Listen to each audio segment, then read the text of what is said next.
It shows you the utility of those skills, and that comes back again to empowerment for young people. This is my idea. I care about this. I want to make this. Help me do that, right? That's the core of the way I like to teach computer science. Then make sure you always have fun. We especially don't want people doing coding and they think it's boring. I don't think I could have summed that up much better. Welcome to Hello World, a podcast for educators interested in computing and digital making. I'm Carrie-Anne Philbin, currently working for the Raspberry Pi Foundation, leading the development of a computing curriculum in England. And I'm James Robinson, a computing educator. I'm working on projects promoting effective pedagogy within our subject. If you want to support our show, then please subscribe wherever you get your podcasts and leave us a 5-star review. Today, we're going to be talking about the importance of context and creativity in computing and speaking with some really special guests about why these two are so important for inclusion and equity. So, James, I've got a question for you. What is the most creative lesson you ever created as a computing teacher? I think for me, it was a series of lessons where I'd recently come back from my experience at Pi Academy. I'd learned how to use Minecraft and program that.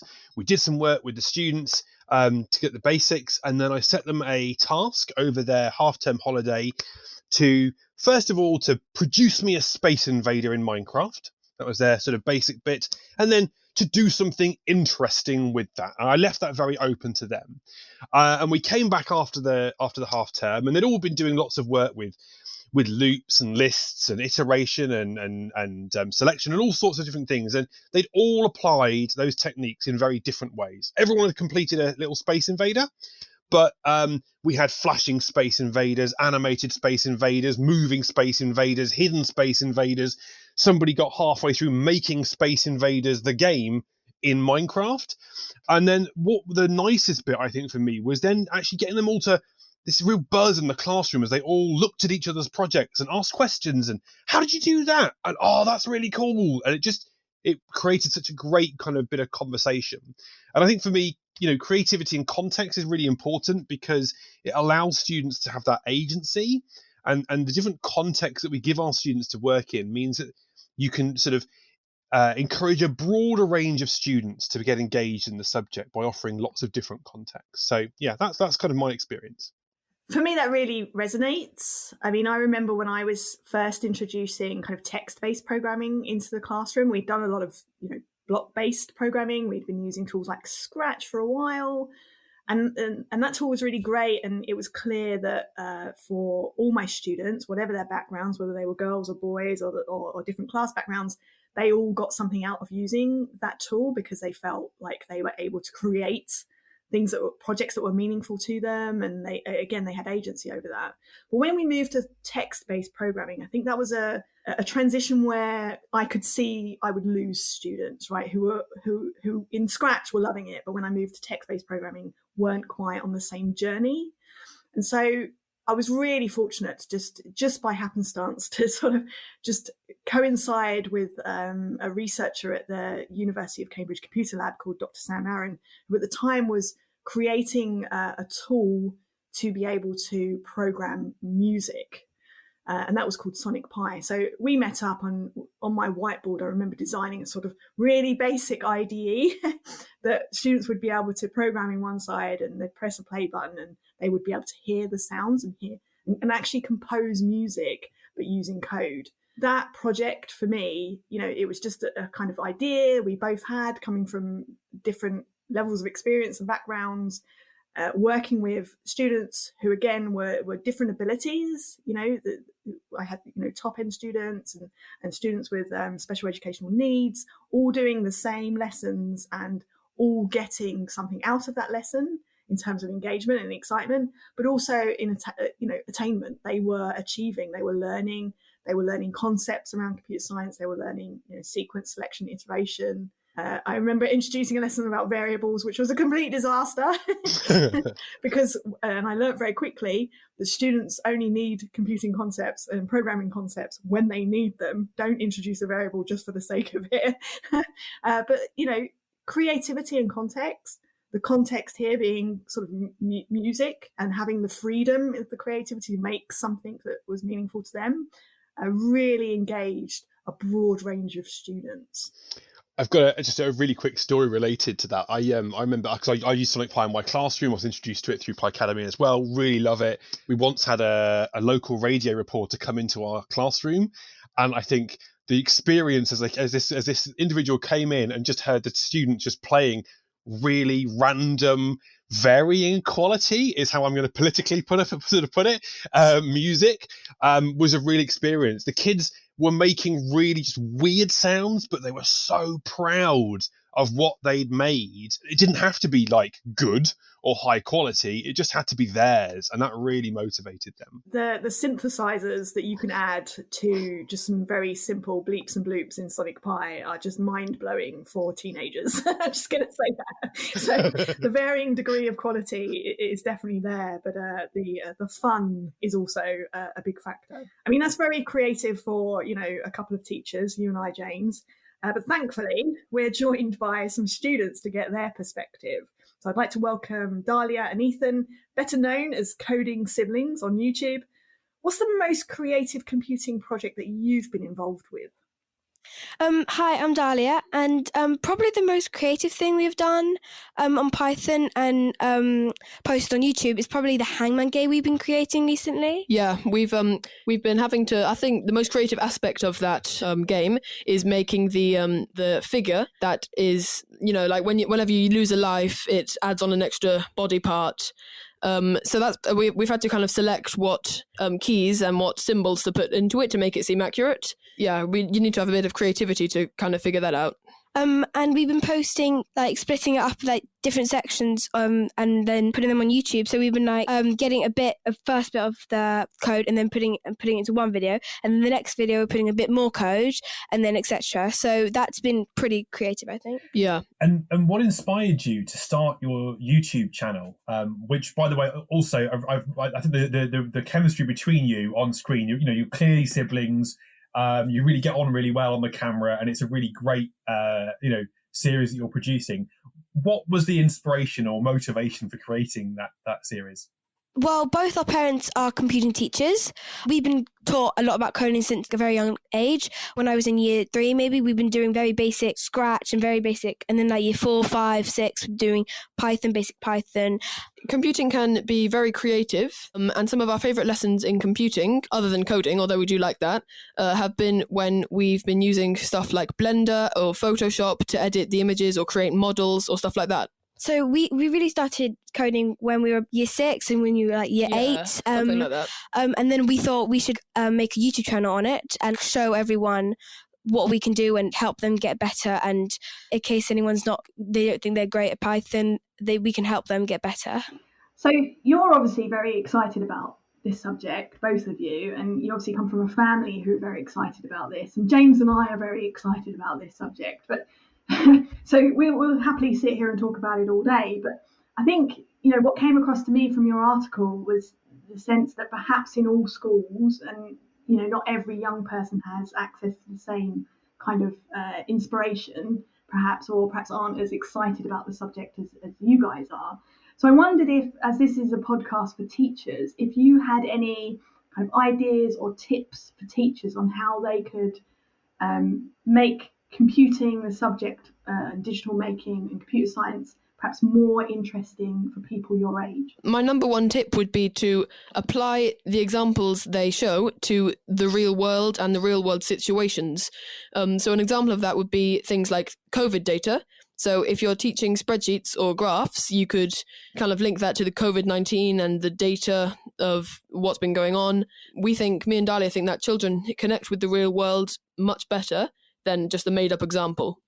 Especially learning code can be quite difficult. So when you get better at it, it's much easier. But our top tip is probably to just make sure you have fun while doing coding, because some people who do try coding, it's not really for them. And even if they do try it, and it's sometimes it's not really for them. Then make sure you always have fun. We especially don't want people doing coding and they think it's boring. I don't think I could have summed that up much better. I think that's a really good. I think the point about making it real, that's really, really important. And I think also, from our conversation, it's clear that we all enjoy computing and coding and programming. And I think that should be the feeling that engaging in this subject gives you. You should find it fun. You should find it enjoyable because it is super creative. So what's the next project for Coding Siblings? What's the next thing you're going to do on your channel? Okay, so we've just completed recording the videos for our Hangman series, Yeah. so we're going to be uploading those to YouTube soon. And that's on the Replit code, and you can we've got a link to that in our descriptions for the videos, so you can go and check that out if you want to play it. And also on Twitter as well. Yeah, and on Twitter. What we've been recording recently, or like in the last few days, working through the NCCE units of work. So we've been looking at the we've been looking at the resources for those and kind of making videos about them, because we know that some teachers would want to use them, and we thought that we could help out with them so that the teachers can use our videos in correspondence with the resources. Yeah, we've just been like working through a worksheet from the NCCE, and we're just going back to like the basics like print, hello, and like users and variables and stuff. Yeah. So that's the perspective from students. Our next guest is a teacher, surfer, hacker, self-professed ambassador of geekdom, and is currently working for the Raspberry Pi Foundation, creating learning experiences for young makers. Mark Leah, or Mr. C to the cool kids, of which I include myself. How important is creativity for you in your experience of computing? Creativity is vital. It's 100% vital, I think. If you're learning to do this, it's all about engagement, empowerment, and agency for me, and creativity supplies all of those things. If you're allowing a young person to come up with their own ideas and then supporting them to make those ideas real, the engagement is always there, 100%. The agency has been there from the beginning. You've asked them to do it. And the empowerment is there for you to provide. That's the bit that you give them. That's the fuel that drives them to making amazing things. That's cool. And I think often, teachers might hear the word sort of creative and sort of conflate that a little bit with kind of like a fad or a trend, and I don't think that's the same thing. What tips or advice would you maybe give to teachers who are looking to be more creative in their computing lessons but aren't really sure where to start or how to bring that in? So there's a lot of different ways that you can allow creativity in your students, and a lot of the heavy lifting can be done by the right tools as well. So like if you're asking people, like young people, to do making in 3D environments, then having a tool that can provide a lot of support and is very intuitive works quite well. So I like to use Tinkercad for those sorts of things. But beyond that, I mean, there's lots of structural support that you can get from projects. And if you run through the project first yourself and understand what the outcome is, then you can provide a more open outcome for your students based on the understanding that you have already. And we've tried to bake that into a lot of the resources that we've done for things like the Scouts. So if you're looking for something interesting that might be a bit different, try the Raspberry Pi Scouts resources, because the structure for those was provided for Scout leaders who were working in really different contexts. So in a Scout hut, you might not have Wi-Fi. You might not have the right devices. You might be working on mobile. And those resources have all of that structure and that support for educators baked right in. So have a look around the Raspberry Pi resources, because we've got a bunch of different stuff. And the NCS resources is something that you can do for like older students. And I'm not sure if we have them released yet. I think they're still being worked on. But they're something that would be really amazing to get hold of. So I'm working on getting those released for everybody. It's really interesting to hear you talk about kind of the informal learning space, clubs, Scouts, National Citizen Service. How important are those spaces in sort of helping you as an educator, bring that sort of creativity, context, agency into kind of more formal computing lessons? Or do you see those spaces as being the place where, sometimes you don't have enough lesson time to be able to really have the freedom for creativity? So actually those informal spaces play a really important role in fulfilling that. Yeah, I mean, I could see that, like, in a sense that they add support. Every little bit that you can add helps. Every extra little bit of learning that young people are doing when it comes to programming, to technology and coding, it's all going to assist them in some way. And if they're getting that from a bunch of different vectors in their life, it shows you the utility of those skills. And that comes back again to empowerment for young people, right? It's relevant. You put it into Scouting, it's relevant, right? Being able to use technology is everywhere in the 21st century. We talk about like technology literacy, and that's thrown away as like a very casual term, but it's a literacy. It's 100% a literacy. And if you are technology illiterate, then you are behind all of your peers. So providing those sort of informal spaces where young people can engage with technology learning in ways that are already interesting to them, that are already relevant to them, it's all super powerful. I think it's really sometimes teachers see, running a club or, taking part in an extracurricular activity, either taking part in competitions or, you know, running a club or, you know, taking on something like that as being a lot of extra work. But, you know, is that extra work, or do you see the benefit of that extra work in lessons themselves?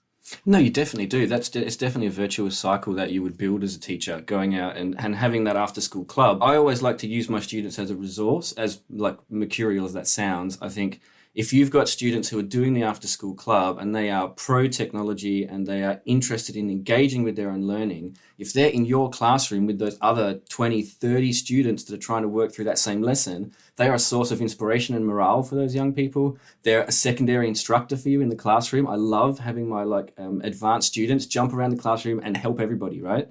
Ask three, then me, right? That's the way it should work. I'm the last resort. If somebody else in your class can't help you, then come see me. I think that's a really good point, and I like the way you describe the students the clubs as a resource as well as the students. And I think not only are the students a resource in terms of so I remember in my school I had this little posse of kids that would come to my computing clubs, and I could rely on them in lessons to kind of be that support. And we might term those digital leaders, but I think Mr. Robinson's posse is probably a better description. Nice. But I think also for me, I always felt that a club space was not only a resource for in lessons in that sense, but I could use it to test ideas. It was a resource to develop my practice as well. So in a very selfish way, that I could learn from the students in that way. Would you do you agree with that? Is that your experience? Definitely, yeah. You call it selfish, but it's not, because you're doing it for, the betterment of your students. You want to have that better classroom. You're going out there and using all the resources at hand as a teacher to make that the best experience for your young people, right? And by providing those things I was talking about before, about agency and empowerment, right? Doing creativity through your learning and having that club available to test those ideas and see how they work with kids who are probably going to be okay if it doesn't work. They'll understand the concept and you can say, oh, we whiffed that one, kids, but let's try again next week. I think that's super useful to go back to the classroom. And when you have those kids that will need the structure, that will need the really grounded support, you've practiced it, you've run through it a couple of times now, you're ready to go. And so you've done a lot of activities with young people, both when you're in the classroom and outside of the classroom, in formal and informal spaces. Can you give us some examples of some of the most creative projects that you've seen, or projects that kids have produced where they really conceived the idea, they worked through the problem, they created the solution, from start to finish? Yeah, absolutely. So I did a lot of work on the NCS project for the foundation, which is where we partnered up with the National Citizen Service. And we were offering a coding club for the kids who attended their summer camp. So we would run a few days with them, and they came to us knowing nothing at all about programming, most of them. They'd never done any in their lives. And so we were getting complete beginners coming into the room, having no real idea what they're doing, to inventing and building their own things over the course of 2 days. And then they would pitch at the end like it was a Dragon's Den type thing. And that was wholly creative. So from the very beginning, they were put into small teams, which we called startups. And so from there, they designed a company name. They came up with a product that would help a social action group that they were working with. So most of them were elderly care homes. We had a few other things, but a lot of them were elderly care. And so they would go and see those as part of their course. They would go and see those elderly care residents and interview them about their needs, find out what sort of things they might be able to invent that could help those old people, and then come back to us where we would teach them Python with a series of really simple handouts. And we broke it all down, and the only stuff you learned was the stuff you had to know to make your thing. If you weren't using LEDs in your project, I didn't give you the code for that because you didn't need to know, and that was just going to clutter up the stuff that you were trying to learn in that space of time. Trimming the sort of fat away from those things made it really easy for the young people to engage with just the parts of the learning they had to do. They had regular stand-up, so all the way through it, we taught them agile development techniques as well. So they had a stand-up at the beginning, the middle, and the end of every day to see where their project was going. They swapped roles. It was really fun. And the whole thing was pitched to them like a big role-playing game. So you are playing the role of a startup. Everyone in this startup has a job, right? Your jobs will change. It felt like a cross between like Monopoly and Game of Life. And at the end of it, they'd invented this thing that could help old people. And from that project, we got some amazing things. Like some of them were really interesting. Like my very, very favorite one was we were working with a children's hospice. And so it's a little heart-wrenching, to be honest. But this group of teenagers invented, like, it was a nightlight that would detect motion. So when one of the kids in the hospice like got out of bed or had to do something in the evening, the nightlight would come on and trigger, and it would play like a bit of music, and it would send a signal to another Raspberry Pi that was behind the nurse's desk to let them know that one of the kids was up and they could go check on them. And so that was a really cute one. We had other people working with they made a hedgehog house for the Hedgehog Trust, where you could put this in your backyard. It was a ready-to-go hedgehog house that would take photos of the hedgehogs and some measurements of them and send that stuff back to your Raspberry Pi in your house and let you know it had seen a hedgehog and this hedgehog was cool, or whether it was looking a bit sketchy. So yeah, there's lots of really cool stuff that we've had come out of that. And I think allowing those young people to say, this is my idea, I care about this, I want to make this, help me do that, right? That's the core of the way I like to teach computers. I want to just sort of pick up on something that's really interesting. I think, like Carrie-Anne mentioned it earlier on, and you've kind of alluded to it here about the importance of choice. That clearly is what's driving the projects. And you talk about students choosing a project, and then your role is to kind of trim away the fat of what they don't need to know in order to achieve that, right? And I think, Carrie-Anne talked about choice earlier on when she was talking about Sonic Pi. And I think when we think about choice in the classroom, it doesn't have to be grand big projects. It could just be, I'm modeling a program, I'm putting in this number, but you shouldn't choose that number, you should choose your own note, whatever you're going to play.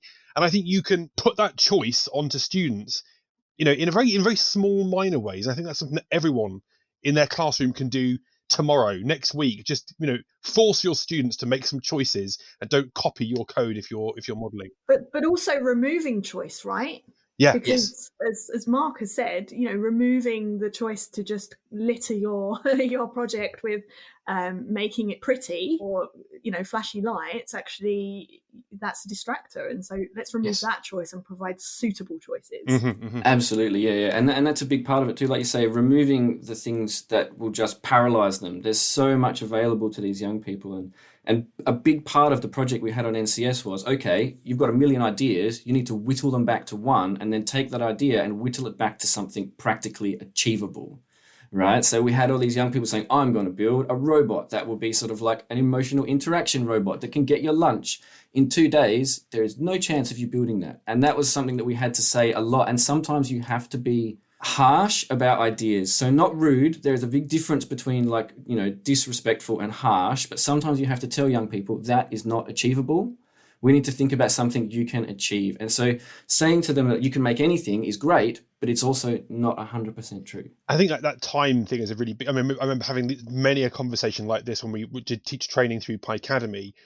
That's a great idea, but in the time you've got, you might get this little bit done, right? So is that what you want to achieve? And I think it's just helping them realize what is achievable within a certain amount of time and make their ideas more, not more practical, but yeah, you know what I mean? Like, more realistic. Yeah, definitely. And like that, the realism of it is important to get. But like you were talking about earlier, I think that's very important to stress too, is that in any project they're working on, there is a range of choices they can make.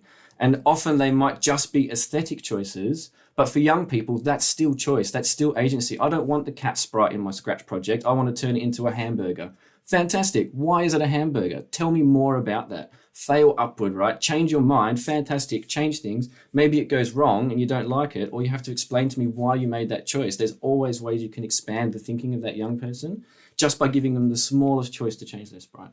We also asked our audience of listeners, how important is context and creativity in their lessons, and what more could educators do to bring that into the classroom?